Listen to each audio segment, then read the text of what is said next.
9 August क्रांतिदिनी आमदार बच्चूभाऊ कडू यांच्या नेतृत्वाखाली प्रहार आक्रोश मोर्चा आंदोलन करण्यात आलं। या आंदोलनात नाशिक जिल्ह्यातून, तालुक्यातून, ग्रामीण आणि शहरी भागातून दिव्यांग, निराधार, वंचित, शेतकरी, शेतमजूर, कामगार बांधव, महिला यांनी कोणत्याही प्रकारची अपेक्षा न करता मोठ्या संख्येने उपस्थित राहत निस्वार्थपणे भर पावसात भिजून आंदोलन सभा यशस्वी केली।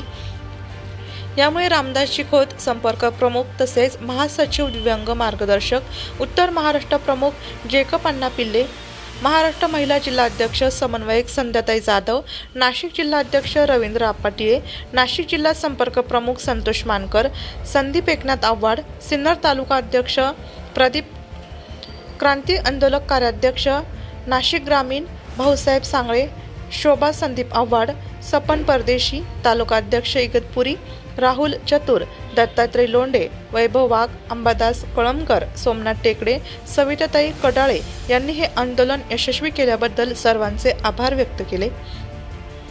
नाशिक लोकशाही न्यूजसाठी संदीप एकनाथ आव्हाड, दापूर।